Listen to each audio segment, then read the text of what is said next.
Hello and welcome to Artbeat, where art is the heartbeat of South Mississippi. For you avid Artbeat fans, you may remember we started the show right here at the Mary C., our first show. I have a deeply fond affection for this facility based on its history, but also because it's brimming with all the arts. And in November, it's going to be a bustling with writers from the Southern Expression Writers Conference. You'll hear more about it right after this message. Welcome back to Artbeat. I am so delighted today to have my friend and colleague, Dr. Philip Levin, here with us today. And as I promised you, he's going to tell us all about the first writers' conference to be held here in South Mississippi called Southern Expressions. And you have worked so hard on this, Phil. Tell us about it. I'm very excited about it. I know you are. Yes, indeed. We're going to have 22 speakers. We have some fabulous guest speakers. Our keynote speaker is going to be Neil White, talking about his book, In the Sanctuary of the Outcasts. That's Friday night with a grand cocktail party at the IP. And Saturday, all day will be our conference, led off by Carolyn Haynes, a famous mystery publisher from Alabama. And then all day we'll be having sessions. We have 30 different sessions talking about all different types of literature. There'll be people talking about nonfiction as well as novels and poetry, youth fictions, fantasies, and children's juvenile fiction. So the whole spectrum. We have an investigative reporter talking. There'll be editors, be agents. So it's a wonderful opportunity. Not only the first, but the largest writing conference ever held in Mississippi. Wow. And I know that you attend quite a few, and that's because he is a prolific writer. Of course, you might have seen his book Inheritance, and there are several other compilations of short stories here in South Mississippi that he's written with other writers. But Philip, you have done such a magnificent job as president of the Gulf Coast Writers Association, because as a writer myself, there's always this great fear that reading will become antiquated and obsolete, and that the hard copy books will disappear. And thanks to you, you're making it happen right here in Biloxi and keeping it alive. Mississippi has a great history of writers, from Grisham to Faulkner to Eldora Welty. I mean, the roles. Don't forget Tennessee Williams. He's my favorite. There you go. Okay. There are hundreds. Hundreds. I couldn't possibly list them all. And everyone has within them the burning soul to write. I think Mississippi is particularly good about that because we're all slower paced. We have a sense of the natural storyteller about us. I agree. So I'm here to encourage writers. We have the written word, but also nowadays with electronic publishing, it's very important to be tuned into the internet and to those to ebooks and those type of possibilities too. The good thing about the writing group and about writing conferences like this is networking with other writers. True. Learning the techniques, learning the possibilities, and learning how to get your writing out there and how to make it better. Well, the exciting thing about this conference is you're going to have the likes of people that have been publishing for quite some time, like Poet Laureate Peter Menke. Peter Menke, the Poet Laureate of St. Petersburg, Florida. And he's with the New Yorker magazine and the Atlantic. And then Alan Cates and Jerry Spieler and Barbara Casey, who's a literary agent. Now, that's another part of this conference that's a little bit different, is that you're actually going to offer some one-on-one time with agents, right? Exactly. With any of the facilitators, so say, for example, that you are a screenwriter. And you say, I've got the script, I was wondering how I could market it, how good is it, what can I do? You could, for a nominal fee, you can have a 15-minute private one-on-one session with Tom Sawyer, who is the head screenwriter for Murder, She Wrote. Couldn't get more expert than that. Really? So you can pick 5, 6 different specialists in your fields. We have several Mississippi specialists coming.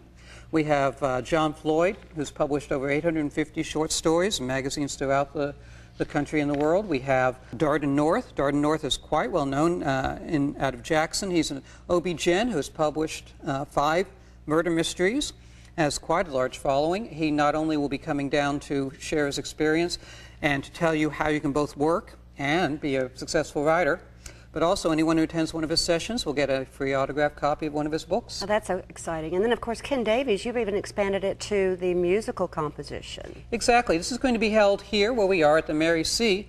And as such, we're inviting all sorts of authors to, all sorts of artists to be with us. Ken Davies is a world-renowned composer.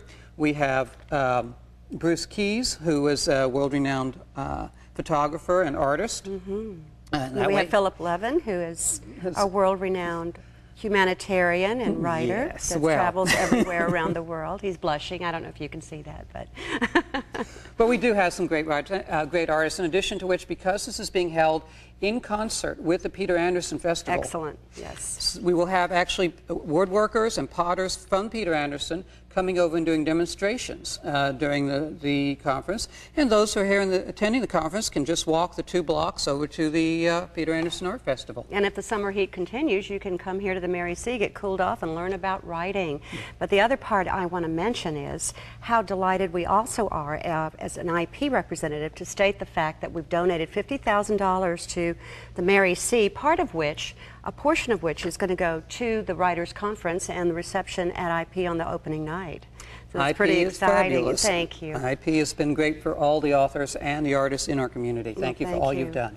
Well, you know, we were really lucky to grab Neil White for this one, weren't we? Indeed. He's to get a best-selling New York Times author, #1 on the list, is really very impressive and very important for anybody who says, you know, how can I ever be a success? You don't have to get a master's in fine arts. Well, it probably doesn't hurt.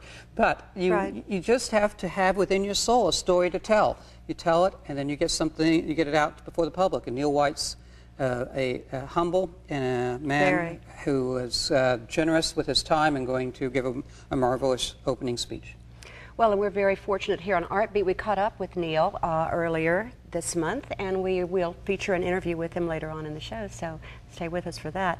Now, also, Gulf Coast Writers Association is partnering with a gallery in downtown Gulfport, I understand. Is that correct? That's actually, that's brand new news as well. The Galleria at 2200 22nd Street at Highway 49 has just expanded, and we become associated with them, the Gulf Coast Writers has, where we will have a bookshelf of all local writers available for people to come in and purchase their books there. And no surprises here, Artbeat is going to go there and shoot a show at some point. That'll be marvelous. So do stay with us. We're going to have Neil White and more about Southern Expressions right after this short break. Thank you.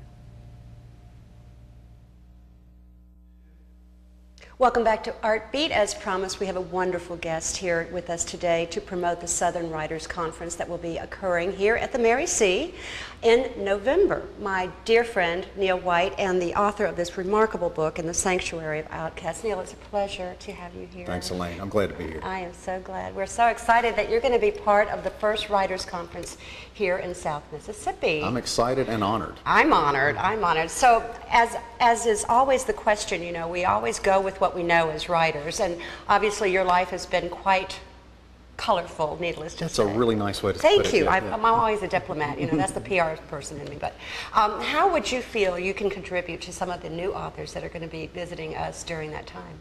Well, I think what I can talk to them about is the process of putting that story on the page is really different than what we do in telling the story and talking about it with our family, our therapist, our church parishioner, whatever, parishioners, that sort of thing. So I want to talk to them about how you bring a true story to life on the page using the techniques of fiction, but keeping the story true. Now, you were a writer and publisher in your other life.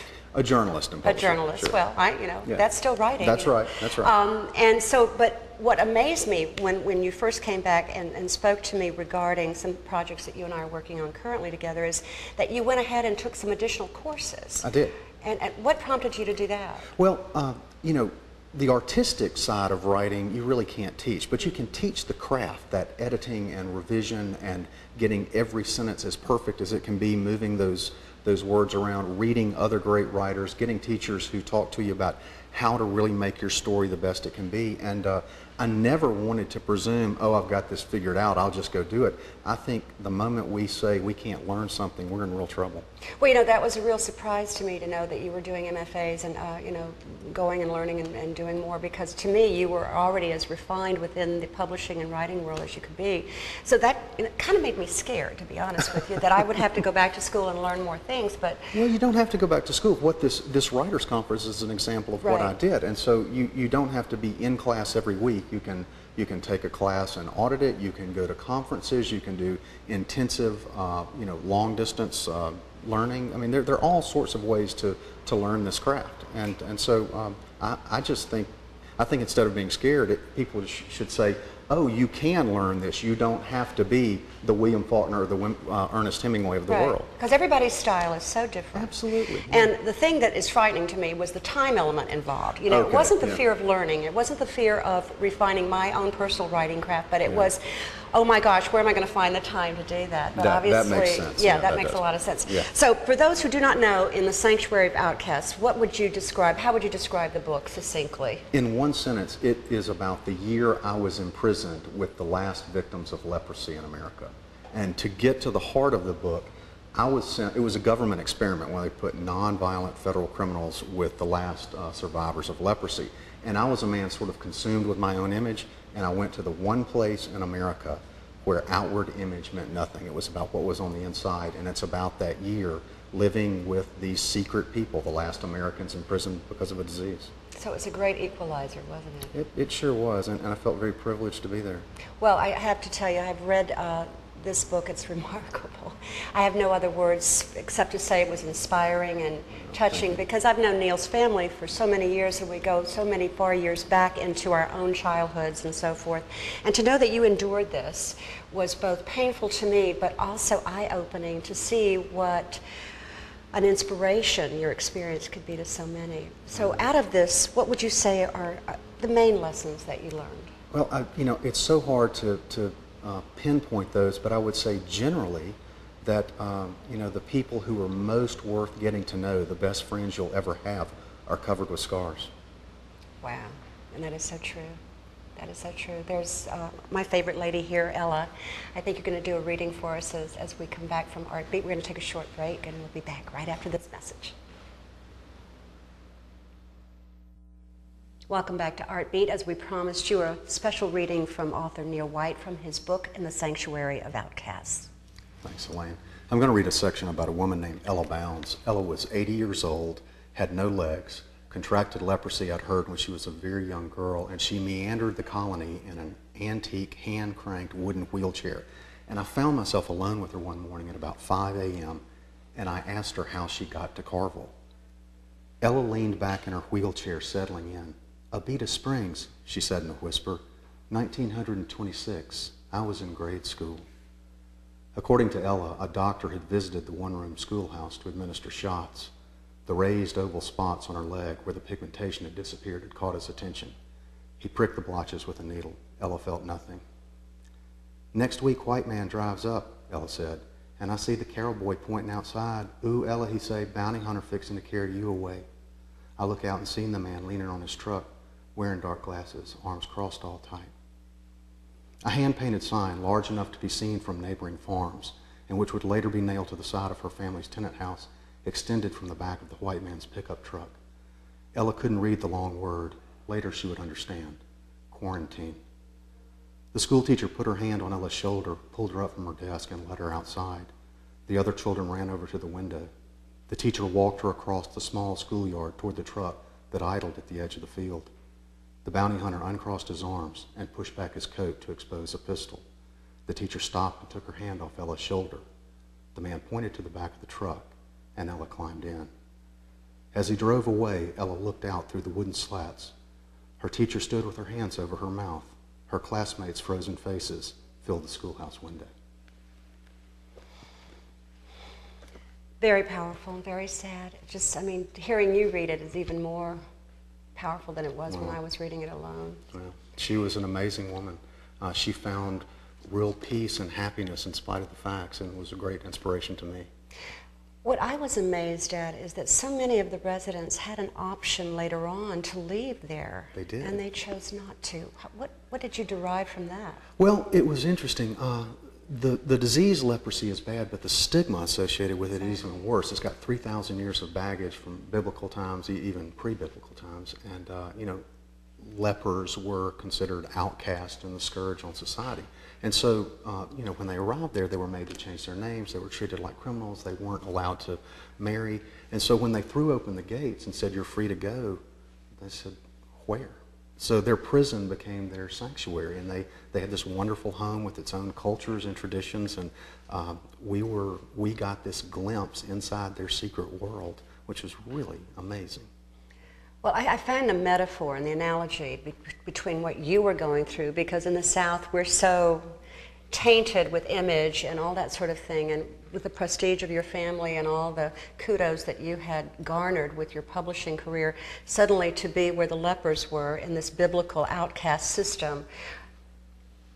We too are antiquated in what we think of people that go through that, because it's human life and what you went through. But at the same time, did you feel that similar feeling that they were feeling? I think so, sure. I thought, gosh, my life is over. How am I ever going to recover? How will I ever get a job? And to see that they found peace there in this monastic, simple life was really the lesson I needed to learn. So when I came back, the way I approached life was completely different.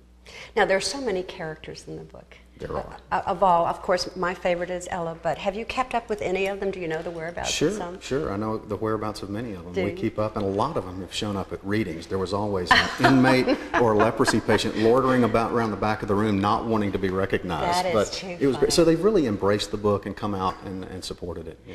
So Neil White is going to be the opening night speaker at the IP Casino in November for the Southern Expressions Writing Conference. So you must register, must attend, and you must read in the Sanctuary of Outcasts.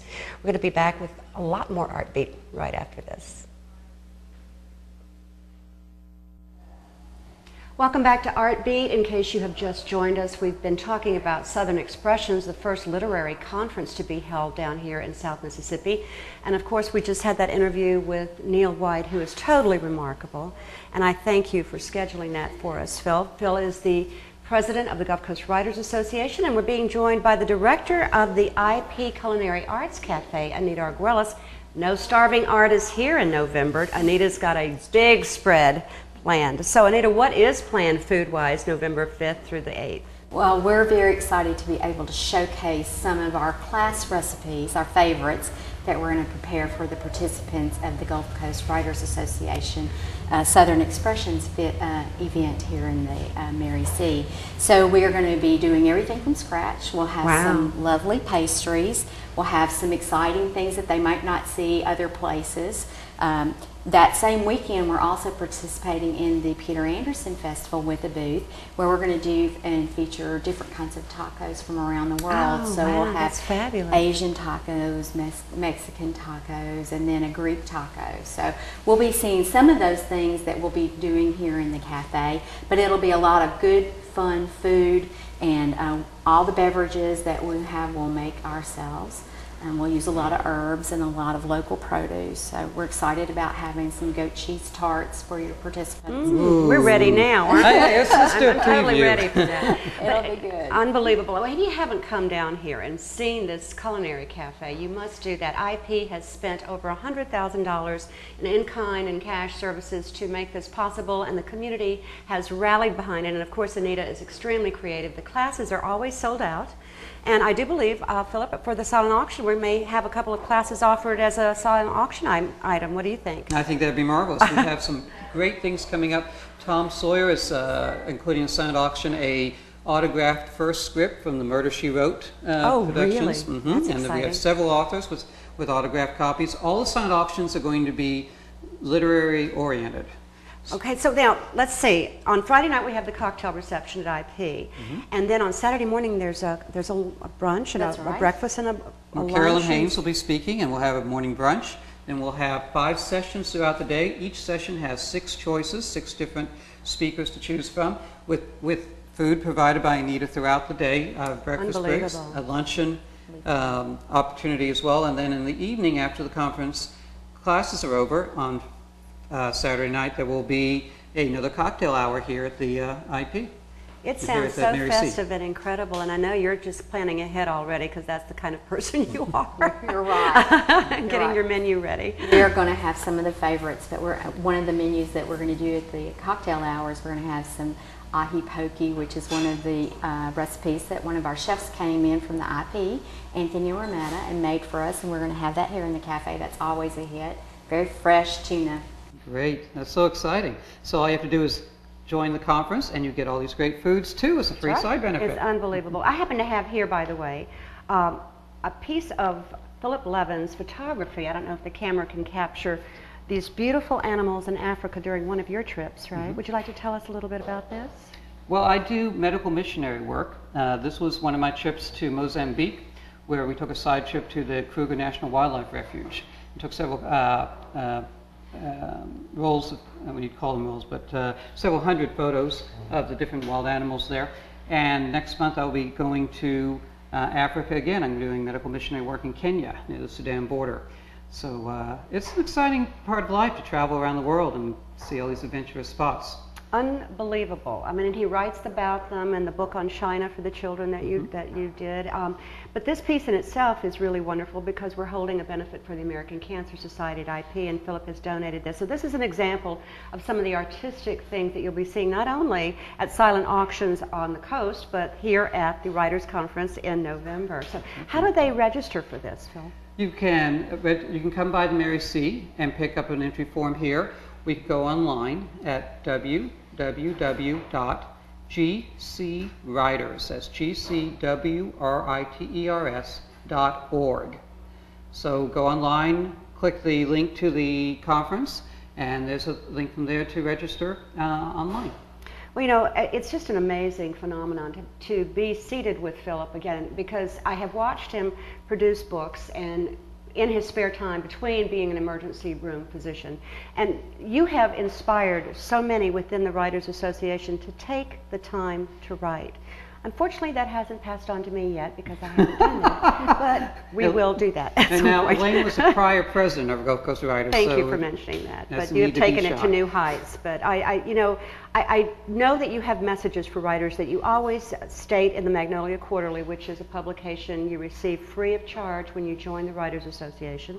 And all the submissions are from members and other writers around the coast, right? Magnolia Quarterly is our quarterly magazine. You have to be a member to get published, but if you are a member, we guarantee your publication. And we do our editing services there. So it's a great way to get started in the field. If you're a beginning writer and you say, you know, I think I have this article or this story, I'd like to get it in print, then Gulf Coast Writers is the way to go. Well, back to Anita, I'm just wondering how different this group is going to be, say, from other people that come in, because you're surrounded by artists here all the time. And what are you predicting will be their opinion of this cafe? Well, everybody who comes through the cafe absolutely falls in love with it. It's a wonderful space, and IP did a great job when they brought in all of their resources to help us create and continue that space. I think they're going to be impressed. I think they're going to enjoy all the food that we're going to have for them here, and they're certainly going to enjoy the conference. We know that. Oh, I'm sure. The final day of our conference on Sunday is a open house for everybody from Peter Anderson, everybody in the community to come in. We will have a marvelous guest speaker. We will have a open brunch, and everybody in the whole public is welcome to come in and meet the authors, get personalized book signings, and have a fabulous Sunday morning. And then there's going to be a bookstore, as I understand it. Exactly. We've contracted with Barnes & Nobles. They'll be having a bookstore at the conference, so all those who are at the conference can have, the writers and even the participants can have their books for sale at the conference, and you can get an autographed copy of your favorite author. Well, some of the people may have just tuned in, so do tell us again some of the lineup that we have. We have Ken Davies, I know. We have Neil White, who you saw just a moment ago here on Carolyn Haynes. Carolyn Haynes. Tom Sawyer, John Floyd, Peter Meneke, who's the poet laureate of St. Petersburg, Florida. We have editors, Alan Cates. We have Jerry Spieler, who's an investigative reporter for the Wall Street Journal. We have Anthony Dalton, who is the president of the Canadian Author Association. Wow. So we're international. Okay. Yes, you are international now. He's published 9 nonfiction books. We have 22 different speakers from all across the country and Canada, several in local Mississippi. I've mentioned Darden North from Jackson. We have just some incredible opportunities. It'll be the largest writers' conference ever held in the state of Mississippi, and the spaces are limited. Only 120 spaces are available, after which it will be cut off for registration. And also to repeat like we mentioned in the earlier segment, that there will be opportunities for one-on-one sessions. That's very exciting. Because, you know, lots of times you do your writing in solitude and you really want to run something by someone else that has some knowledge and how to go ahead and get it published. You know, it's very important to actually put your work out there, and you've just done an incredible job in helping a lot of people here on the coast become inspired, Philip, and to stay inspired and to push forward. Tell us a little bit in our last closing minute here about the critique groups that the Writers Association has.